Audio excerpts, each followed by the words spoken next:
Alright, hey guys, Alex Kazora from SteelersDepot.com. Here to do a video or talk to the tape weekly segment that we do. We're breaking down a concept, a scheme, or an individual play, and sometimes we don't talk about the individual. I do try to focus on broader stuff, scheme stuff that most people don't do, but I wanted to go back to the micro level and look at the individual today. And hopefully you guys will enjoy it. Been working out the audio bugs. If you happen to see one of the random live streams I did, if you subscribe to the channel, just trying to work out the audio. So hopefully you guys are appreciative. I know that you are, and watch this whole thing through to make the last half hour of stuff I've been trying to play around with work. But so what I want to focus on today, though, more to the point, is Javon Hargrave, and I think since obviously it was unfortunate and still a net loss to lose Cam Hayward, but I got to give a lot of credit to Stephon Tuitt and Javon Hargrave for the way that they've stepped up in his absence. I know the last 2 weeks have been against the Browns and the Colts, the two teams that have been sacked more than anybody else, and these were situations where the Steelers got ahead and got to play in control. So I get that caveat, but still, these are still NFL caliber players, and portions of these lines have decent talent. You look at the Browns game with John Greco, the right guard. They have some talent. The Colts have a little bit as well, whether it's Jack Mehort at left guard, for example. I think he's done a decent job for the Colts in his career. But I just think overall, Tuitt and Hargrave have done a fantastic job of stepping up, and I want to focus on Hargrave today because we pretty much know what Tuitt can do at his best. We saw that last year. We've seen it the last couple weeks now. Credit to him again for stepping up, but I want to focus more on a little more of the unknown guy in Javon Hargrave. So we're just going to go through a bunch of plays. Some of them you've probably seen on the site, either stuff that I've written or posted or Matthew's done, but just to kind of be able to go through it ourselves and really talk to the tape like we do here, I think is helpful. So the first play here we're going to look at, let me get this out of the way. Just going to be a third down play, a screen pass, and it's just really good IQ. You can see a guy like Hargrave, and here he is. Here's the 5-tech and their sub-package set that they run on third and long situations. Being able to read, react, good IQ, and finish the play. When you're not thinking out there, when you know what you're going to see, you're able to play fast and play to your full potential. So it's going to be a screen here to, I think it's Robert Turbin. And, Hargrave beats the left guard here pretty quickly, pretty easily. And sometimes whenever you whoop that guard so quickly, it's a little too quickly, and you think, okay, is there something happening here? Is that guard letting me go through? And that's probably kind of what Hargrave felt here. And I'm sure there's some situational football. Obviously, this is I think it's third 15. So you're going to get that tendency for, they might throw the screen here. But swim move here from Hargrave. He recognizes that the back might be leaking out. He's beaten the guard very cleanly, very quickly. And so immediately, he even makes a smart play, just trying to give a little tug to the back. And usually they're not going to call that if you're a little discreet about it and you're not holding on for too long, but just a little tug on the back. I think Jarvis Jones, I think, did that, or something. No, Cam Hayward, I think, did that in the Kansas City game that turned into an interception by Jarvis Jones. Just trying to hold that running back up a little bit, slow the play down, and then he reacts. He's getting out into the flat and running with him. He's a great athlete and makes that tackle immediately and shuts that play down. And he'll run this thing full speed because you can really appreciate it the most the whole way through. But it's that reaction, it's the athleticism, it's the effort, the ability to finish, get his defense off the field. Now the Colts are punting from their own 10-yard line.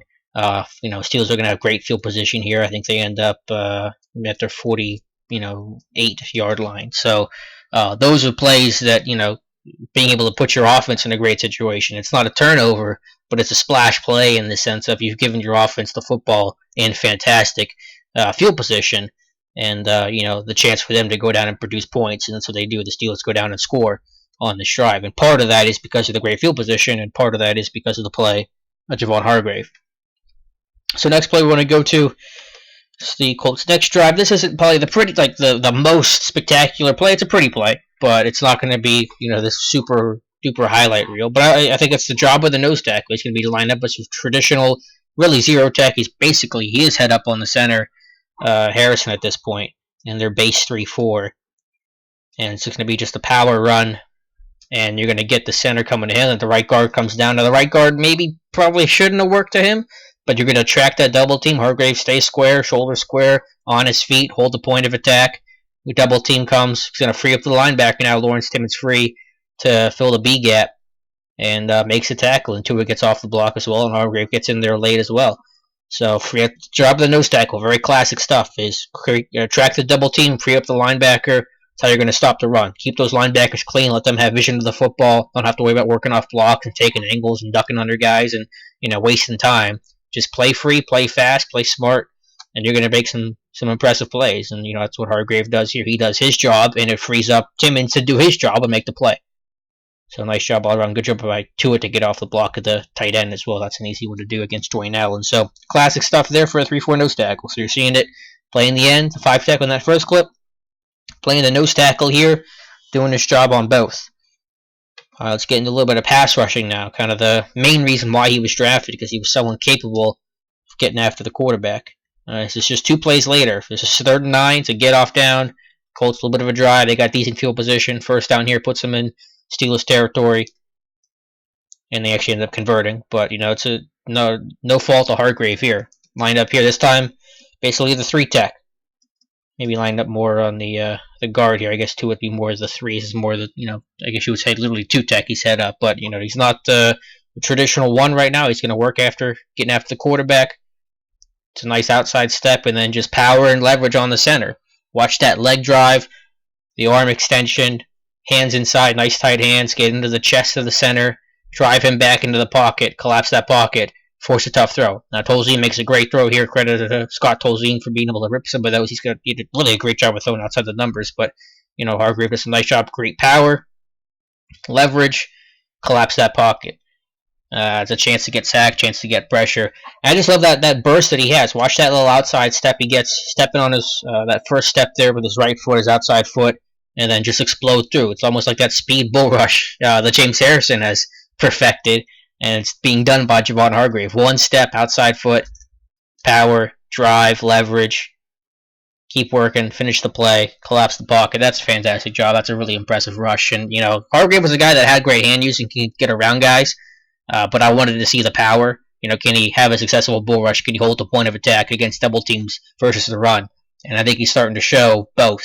And that's really impressive. That's being the complete player and the player that he has to be to help justify him as a pass rusher. That he can be a nose tackle and he can be, the old school element of the nose tackle, stopping the run, the Casey Hampton mold, but this new age kind of mold of the defensive tackle, the nose tackle as well, what Jay Ratliff would do in yesteryear with the Cowboys. So let's move to the second quarter now. A couple more plays we'll go through. Really impressive game for Hargrave. I think his best so far in his short career.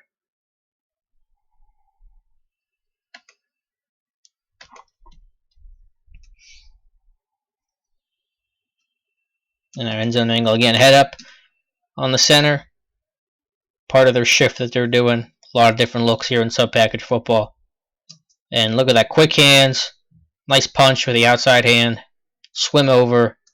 And the big thing here, what is the impact now of beating that center so cleanly? Now it's going to attract the running back. Now somebody has to compensate and make up for the center's mistake. So that's Frank Gore. He's got to put his face in the fan and pick up Hargrave. And what Ryan Shazier is doing here, he's on a green dog, where he's going to read the running back, and if the running back stays in, he's going to come in and blitz. If the running back were to leak out, he'd take him out in the flat or wherever the running back goes. But now that Hargrave has taken up 2 guys, it's allowing the linebacker to be free. It's the same concept as run defense. Is if you're attracting 2, a linebacker is going to be free. And so now Shazier is able to get pressure. A big crushing hit on Tolzien there. And the throw downfield, again, Tolzien made a heck of a throw. Cockrell does a nice job to break it up. That flag was waved off. But watch the hand use by Hargrave. Quick, active, takes on the back. Hargrave does a great job in pass protection. Hats off to him. He's the cagey old vet. But it's tracking the other guy and it's keeping Shazier in free. Look at that punch by Hargrave. The swim over, all one move. It's been a half second and Hargrave's already beat the guy clean. The center clean 72 here. Harrison, and is coming up the A-gap, and there's nothing better than A-gap pressure, because if you have edge pressure, guys can get sealed, quarterbacks can step up, they can slide, they can flush. A-gap pressure, there's not a lot you can do about it. You got to deal with it. And if you do get flush, if you do leave the pocket, now you're taking away half the field. Now you're throwing on the run. It might not be to your hand side if you're flushing to the left. For most quarterbacks, you of course are going to be right-handed. So it's a lot better to get that interior pressure than it's going to be the edge pressure. Now, edge pressure, of course, can be fantastic, but if you had to pick one, give me interior A-gap pressure all day long. So run that thing through. Big hit there. And a nice breakup downfield by Ross Cockrell. Two more to look at.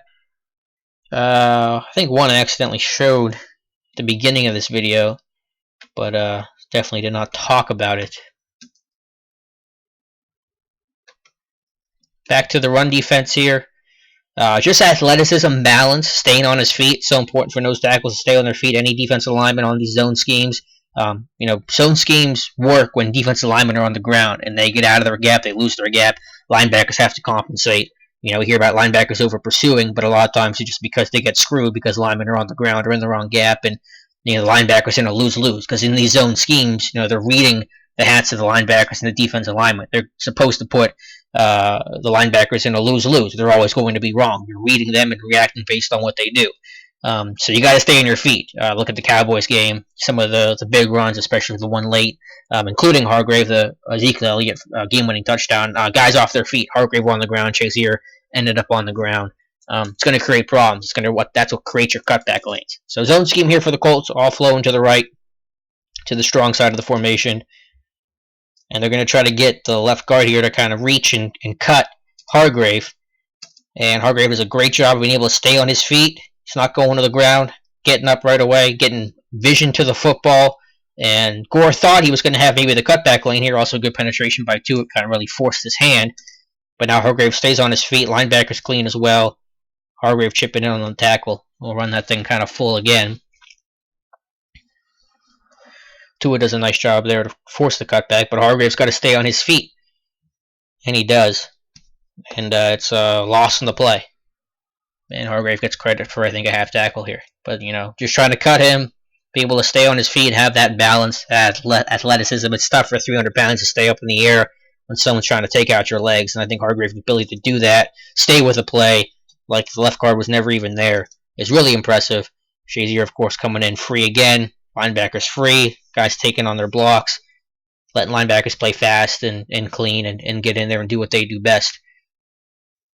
So that's a big play as well. So you're seeing the run defense as well. It's not all just, okay, he's a good pass rusher. Yeah, we kind of probably figured that he can win a lot of one-on-ones. But he's doing the little things, attention to detail, fanatical effort.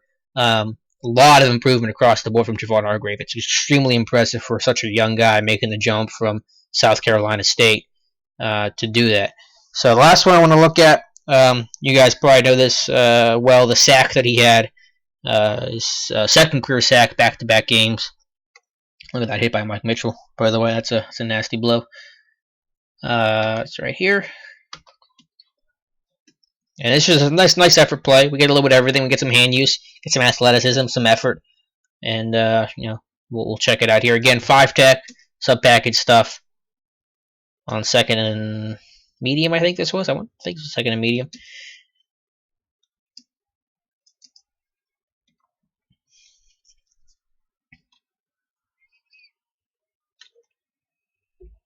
Here we go. Try to swim inside, maintain his gap. Gets passed off to the center here. And he's just going to keep working the whole way through. And he's able to put his hand out and make that sack. So let me get the stupid cursor out of the way and let you guys look at it here. Active hands, great effort, athleticism, ability to close and finish that. And just stuck his hand out and tripped up Tolzien. It was a great play. I didn't get a chance to get him. I thought Tolzien was going to be able to run away. And just got him like right there. See, with his left hand, I think it was. Just tripped him up, but I'll take it any way that you can get it. That's a great job. You're getting some double teams. You're fighting off blocks. Maintaining your gap. Fighting through, finishing that play.